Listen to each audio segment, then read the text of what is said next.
Minas é pioneira em muitas coisas. Graças a Deus, nesse pioneirismo artístico, eu me vejo. Porque o primeiro programa, por assim dizer, montado de rádio, foi feito aqui na Rádio Inconfidência. Era o programa Quadros do Brasil. Era um programa sobre folclore, mas com um histórico das músicas e das cenas. Então tinha o rádio teatro trabalhando junto com o programa musical. Então nós chamávamos aquilo de programa montado, né? E esse Quadros do Brasil fez muito sucesso durante uns 8 a 10 anos, toda semana ia o Quadros do Brasil para o ar, com muito sucesso, graças a Deus. Eu escrevia o programa, dirigia, montava e chamava os convidados para cantarem, eu cantava, quase, houve um tempo em que eu até fiz um levantamento, eu cantava mais de 400 músicas de folclore nacional, folclore e canções nacionais. E assim eu trabalhei, não só nesse estilo, como também no estilo da música erudita e poesia, tudo em rádio, nesses programas que eu organizava, realizava e escrevia. Graças a Deus cooperei bastante para o progresso da radiodifusão em Minas Gerais. Depois disso nós começamos a trabalhar em novelas e fazendo, não só adaptando, por exemplo, livros, ampliando, fazendo radionovela, como também de autoria nossa, minha e do meu marido.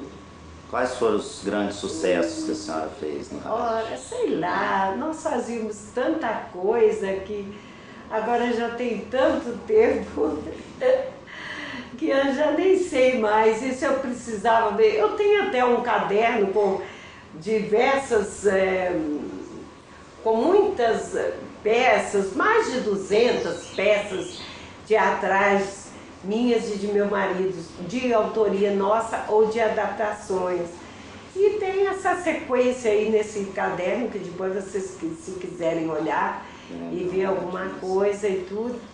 Mas depois nós fomos para televisão, e lá também a novela em televisão, também nós aqui começamos, grande teatro em televisão, também teve seu começo em Belo Horizonte, na Itacolomi. Depois que José Carlos Lisboa deixou o teatro de estudante e que ele começou a trabalhar lá com os atores mesmo da Inconfidência, mas depois que ele deixou, o Brandão dirigiu uns tempos. Depois foram meu marido e eu que dirigimos o teatro, até que as coisas foram acabando, né? Por falta, às vezes, de patrocínio. Porque, por exemplo, na televisão, quando acabou tudo, quando começou a existir o videotape e viram os programas do Rio para cá, de São Paulo para cá, então eles pegavam os patrocinadores dos programas nossos aqui e levavam, cambiavam para patrocinar programas que vinham de lá, né? E nós íamos perdendo os nossos patrocinadores e deixando de ir ao ar. E isso foi muito triste, sabe? Da parte dos nossos diretores. Foi muito triste mesmo. Porque aí foram encerrando os programas bons daqui, né? Foi tudo sendo encerrado. Isso tem um pouco a ver com o advento da televisão também, né, dona? Tem. Esse programa fez muito sucesso porque, sem a técnica atual, fazíamos coisas nesse programa, Garrafa do Diabo, que parecia mágica. Por exemplo?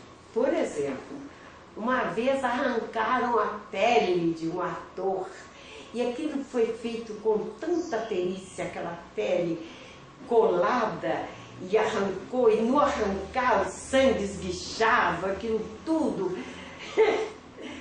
E ao vivo, né? Era tudo ao vivo, tudo ao vivo. E era um estudo que nós fazíamos para conseguir aqueles efeitos.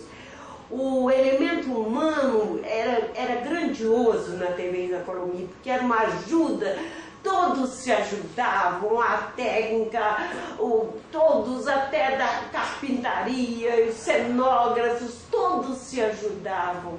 Não era só o teatro, o diretor de TV, não, a ajuda era mútua. A equipe humana era maravilhosa na TV Itacolomi. O envolvimento era muito, muito grande.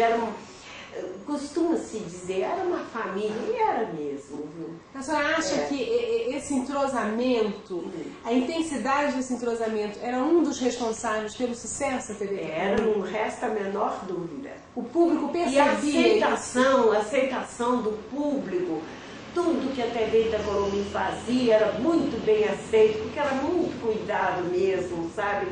Nós fazíamos um trabalho de equipe muito bem cuidado, pensando no público, na aceitação, na possibilidade da aceitação. E sempre conseguíamos um efeito muito bom, essa aceitação muito boa.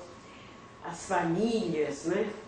Numa época em que ser ator, atriz era uma coisa meio mal vista, os atores da TV Itacolomi não, eles eram recebidos e convidados para os maiores eventos na sociedade, nós éramos aceitos e muito bem vistos, graças a Deus, porque o público começou a ver que ali era um trabalho para eles, para o público, feito com carinho, com amor, com dedicação.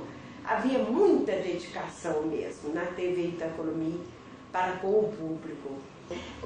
Tinha coisas interessantíssimas. Um dia a câmera não chegou em cima de mim assim, eu tinha caído morta assim. Eles falaram, tá ótimo, fica quieta, dona Alegre, eu vou chegar a câmera aí. Então, chegou a câmera bem pertinho. A câmera com um pedestal grande, assim, triangular. Quando a câmera foi afastando, agarrou no meu cabelo, né? E foi levando o cabelo e arrancando o cabelo, e eu morta. Como é que faz? É horrível, aconteceu coisas. Depois, era muito engraçado, tudo. Até a mecha de cabelo que me arrancou. Mas na hora não tinha graça nenhuma. E eu tive que ficar morta, e a câmera me focalizando. Era assim. E assim, todo mundo deve ter coisa interessante para contar. Coisa engraçada, ou coisa mesmo terrorífica, como o caso da cobra da Leite Francisco. Pois é, não tenho conhecimento das outras duas, muito não. Mas eu quero até crer que aqui o trabalho era mais bem feito, mais apurado, feito com mais carinho, com mais amor, com mais amistosidade. Eu tenho a impressão de que havia um trabalho mais correto, por assim dizer, aqui em Belo Horizonte. A técnica toda, a aparelhagem era toda muito moderna aqui, né? Mas os nossos operários eram também formidáveis, sabe? Todos. Não só os operários de som, como de vídeo, como de apresentação, de produção, todos trabalhavam com muito entusiasmo. E eu não posso falar muito das outras não, porque eu não tenho conhecimento. E eu vim então para Belo Horizonte porque o meu cunhado casou-se com a minha irmã e ele convidou meu pai para vir aqui. Ele ia fundar um sanatório de tuberculose aqui em Belo Horizonte. E ele queria que meu pai viesse para ser gerente, porque ele só confiava numa pessoa assim que tivesse um grande interesse para ser gerente desse sanatório de tuberculose. Nós viemos para Belo Horizonte e moramos ali na esquininha de Gonçalves Dias com Rua da Bahia, ali contrapartida com a Praça da Liberdade. A praça era aquela beleza, né? As rosas, mil maravilhas, com aqueles ramos enormes, era uma coisa maravilhosa. Hoje não se faz nem ideia do que era a Praça da Liberdade naquele tempo. Mas eu morei ali naquela esquininha. Pra lá era só barro. Barro, mas barro mesmo. A Barroca tem esse nome porque lá era uma barroca mesmo. E vocês já devem ter ouvido uma frase, Carioca da Barroca. E esse nome foi dado a mim. Porque eu puxava muito no X do Rio de Janeiro, puxava muito no X, e os alunos do grupo escolar onde eu estudava, eles falavam que eu morava ali e atrás era só barro. Eles então diziam, ia lá, ó, Carioca da Barroca, Carioca da Barroca. E esse nome, Carioca da Barroca, foi dado a mim, quando eu era pequena. E Belo Horizonte era sempre o clima, era uma coisa admirável. Eu sofri muito com frio no primeiro ano que vim para cá. Nós íamos no 1º de abril. Logo entrou maio, já era um gelo em Belo Horizonte, eu vim do Rio de Janeiro. Mas depois nos adaptamos logo aqui. E eu logo adorei Belo Horizonte, meus familiares todos. E Belo Horizonte era uma coisa maravilhosa, viu? O clima era um doce. As pessoas nem se falam.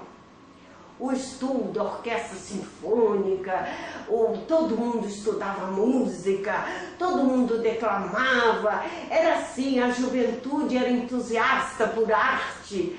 E tudo era uma coisa linda, Belo Horizonte, viu? Daquele tempo. Não digo que hoje não seja, não. Mas naquele tempo, sem televisão, né? Sem esse bitolamento que a televisão dá às pessoas, fica todo mundo dentro de casa, assistindo programa de televisão e monitorando agora os aparelhos.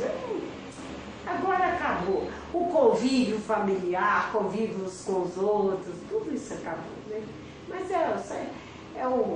são os tempos que estão passando. Talvez volte tudo a estaca zero, vamos começar tudo outra vez.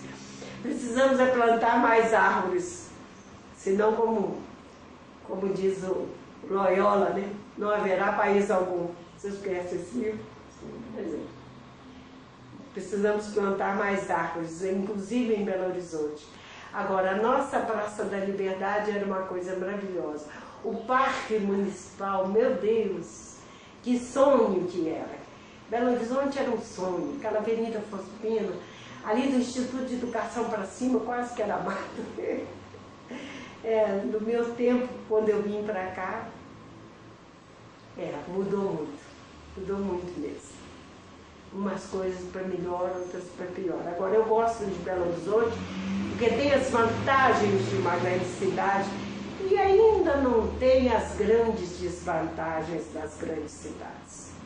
Ainda não tem. Mas tomara que não tenha nunca.